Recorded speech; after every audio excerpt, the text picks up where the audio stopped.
Who is the absolute, undisputed alpha anchoring this defensive unit right now? It is a heavy question that completely divides the fan base because when you look closely at the roster, you can genuinely make a compelling case for three entirely different players. If we are being completely honest with ourselves, the fact that there is no obvious, runaway superstar right now makes you realize that this group still has a massive mountain to climb before becoming an elite, championship-level force. If you want to stay ahead of the game with the most passionate football analysis on the internet, make sure to like this video, share it with your friends, and hit that subscribe button right now. Think about it for a second. When you look across the football landscape, every legendary, modern defense has that one terrifying, household name completely dictating the flow of the game. Who is that definitive, game-changing monster on our side of the ball? Is it Jalen Johnson? When he is fully healthy and operating at the absolute peak of his powers, he is easily the answer. He can shut down an entire half of the field and force opposing quarterbacks to completely rewrite their game plans on the fly. But we have to face reality here. He is coming off a brutal stretch where he was heavily banged up, and even when he forced himself onto the field, he simply did not look like his usual, dominant self. Then you look at Montez Sweat. He put together a remarkably productive year and brought some desperate energy to the pass rush, but let us be real for a moment. If Montez Sweat is the absolute best player on your entire defense, that is a bit concerning for a team with title aspirations.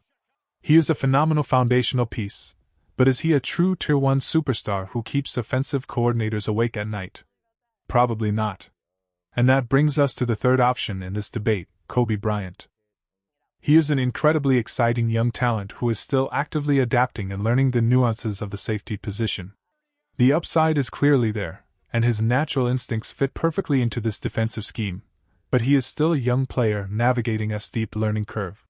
Beyond those top three, the roster is loaded with intriguing young pieces who have the potential to take a massive leap forward. Look at a veteran presence like Devin Bush or someone with the raw, explosive traits of Dylan Thieneman. We also cannot forget about Kyler Gordon. When he is entirely healthy, his impact on the field is undeniable, but that injury history remains a massive, looming question mark. And what about the trenches? Can a young edge rusher like Austin Booker explode onto the scene and claim a spot as one of the premier anchors of this defense? It is certainly within the realm of possibility. The talent is scattered across the depth chart, but the frustrating part is that there is no immediate, clear-cut answer. We do not have a Max Crosby, a Myles Garrett, or a Patrick Surtain sitting on this roster to completely erase any doubt. A fully healthy Jalen Johnson is our best bet to reach that legendary status, and for the sake of this upcoming season, we desperately need him to stay on the field and play at an all-pro level. That leads directly into the biggest narrative dominating the entire football world right now, and that is the development of Caleb Williams. Lately, there has been a ton of noise across sports media, with analysts claiming that Caleb Williams completely struggles to play within the structure of an offense. Let us completely put that myth to rest right now. The narrative that he completely abandoned the playbook and played entirely out of structure last year is a total exaggeration. But here is the exciting part. If Caleb Williams continues to mature, focuses on consistently making the easy, fundamental throws, and fully commands the rhythm of the offense, the sky is the limit. We already know he is an absolute freak of nature when the play breaks down. His ability to effortlessly shed heavy contact in the pocket, deliver pinpoint strikes while on a full sprint, and entirely extend critical drives with his legs is genuinely special. Now, entering his second year under the offensive guidance of head coach Ben Johnson, the anticipation is through the roof. Watching how he takes total command of this system is going to be pure cinema. Now, time for our official question of the day, and I want everyone to drop their thoughts in the comments section down below. If our season completely goes off the rails early on, would you prefer to see Malik Muhammad completely take over the starting job, or do you think forcing that change would completely ruin the defensive chemistry? To me, you are talking about completely different skill sets when discussing the cornerback depth. There is a reason the staff is giving Malik Muhammad some reps at the nickel position during practice.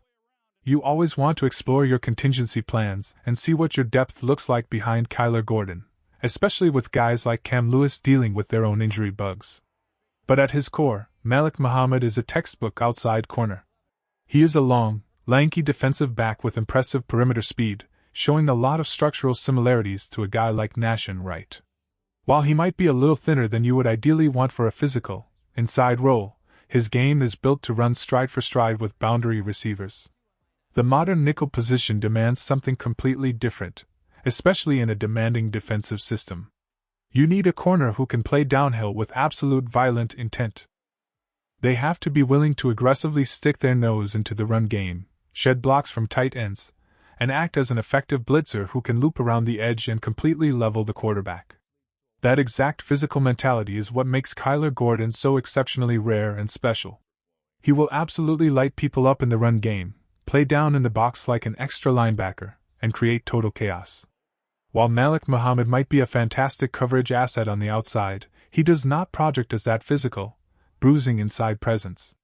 Ideally, Kyler Gordon stays completely healthy, and Malik Muhammad pushes someone like Tariq Stevenson for perimeter snaps rather than trying to force him into a textbook nickel role that doesn't fit his natural talent. Now let us shift gears to some bold player projections because the statistical expectations for this offense are getting wild. Look at Carnell Tate. The projection for him is to smash past 4.5 receiving touchdowns this year, and honestly, I am completely hammering the over on that. Word out of camp is that he is already establishing himself as the definitive number one target in this passing game. On the flip side, looking around the league at other situations, look at a quarterback like Drew Aller. If people are expecting him to make waves, I would bet heavily on him seeing less than 1.5 starts. Barring complete disaster, there is almost no realistic world where he sees meaningful field time this season. But the real spotlight stays on Caleb Williams. If he remains healthy for the duration of the schedule, he is going to absolutely rocket past 3,500 passing yards. The weapons are there, the talent is undeniable, and the numbers are going to reflect it. That brings us to a massive piece of trade speculation that has the entire league talking. Why on earth would an organization like Indianapolis ever consider trading away a premier running back like Jonathan Taylor? It sounds crazy on the surface, but when you break down the actual logistics, it makes total sense. Imagine a very specific, highly realistic scenario.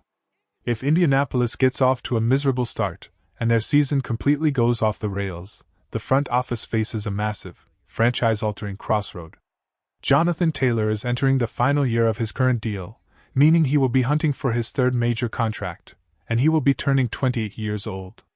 If the team is completely buried in the standings, it would be a massive mistake for general manager Chris Ballard to hand a lucrative, long-term extension to an aging running back, especially when ownership would likely be looking to fire the coaching staff and restructure the entire front office. Now, look at it from our perspective. We are primed for a massive run, looking to add a truly premium, championship-altering piece to our backfield to chase a trophy. If Indianapolis is sitting at 2-7 with no first-round pick in the upcoming draft, they will be desperate to recoup premium draft capital before losing an elite asset for absolutely nothing in free agency. If they are winning games, this trade never happens. But if their season falls apart, trading him is the smartest business move they could make.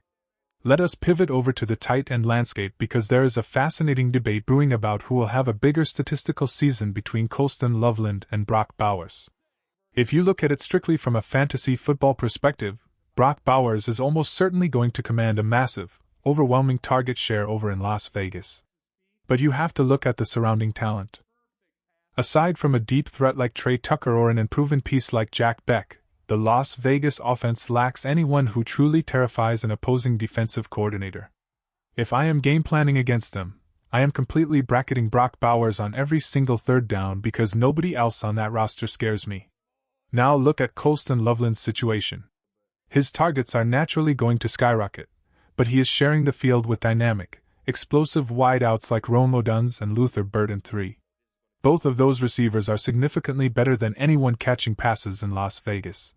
Because opposing defenses will be forced to completely commit their safeties to stopping those monsters on the outside, Colston Loveland is going to feast on single coverage all day long. Bowers might win the raw volume battle, but Loveland is going to be infinitely more efficient and destructive with his touches. With all this talent, it forces us to confront the ultimate question. Are we actually good enough to win it all this season? If absolutely everything goes right, if the injury luck swings in our favor, and if key players put together career-defining seasons, then yes, the door is open. But we have to remain grounded in reality.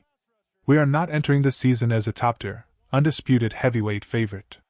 Media outlets and odds makers might be disrespecting this roster a little bit, but we are not quite in the same elite tier as powerhouse franchises like the Rams or the Seahawks just yet. In the conference hierarchy, those two teams represent the absolute gold standard. Right beneath them, however, we are firmly entrenched in that next tier. We are a dangerous, highly explosive second-tier contender capable of beating absolutely anyone on any given Sunday. If the gap closes during the season, anything can happen when the playoffs roll around. One major reason some fans are hesitant to put this team in that top championship tier is the depth at the defensive end position. A lot of people are scratching their heads wondering why the front office didn't aggressively secure a high-profile free agent edge rusher before camp. Part of that calculation is a massive internal belief in the rapid development of Austin Booker. The coaching staff views him and Montez Sweat as the definitive starting duo, and they clearly don't want to bring in a high-priced veteran who would directly eat into Booker's developmental snaps. While that logic makes sense for long-term growth, football is a game of heavy rotation. Even if Austin Booker proved he could handle a massive workload last year, you cannot expect your starting defensive ends to play 90% of the defensive snaps over a grueling season. You need a deep, violent rotation to keep everyone fresh for the fourth quarter. Look at the rest of the edge room right now. Shamar Turner is trying to bounce back and prove he can stay completely healthy, and Dayo Odeyingbo is also working his way back from an injury after a highly inconsistent campaign where he spent a lot of time sliding inside. The depth is incredibly thin. Bringing in an experienced, situational pass rusher to handle 30 to 40% of the snaps wouldn't stunt Austin Booker's growth at all. It would actually protect him. The front office seems perfectly content entering training camp with the current group to evaluate the medical status of the roster under pads. Once they see how the pressure looks in preseason games and joint practices, they will reassess. If the depth looks as shaky as it does on paper, expect a move right before Week 1 or a calculated trade at the deadline, similar to the deal made for Darrell Taylor a few seasons back. Finally, we have to look at the financial future of this roster, specifically how a potential contract extension for a cornerstone tackle like Darnell Wright would completely impact the salary cap. Fortunately, the front office has a massive amount of leverage and flexibility here because they hold 2 full years of control, including the 5th-year option. They can strategically space out a massive investment, say a 4-year, $120 million deal, over a 6-year window. By utilizing a substantial signing bonus, they can artificially lower his immediate cap hits to navigate the current financial crunch. The front office could easily front-load the deal or restructure a different veteran asset right now to free up an extra $5 million in breathing room, allowing them to manage the back half of Darnell Wright's contract with absolute perfection. The flexibility is entirely there, the talent is locked in, and the future of this franchise has never looked brighter. Bear down.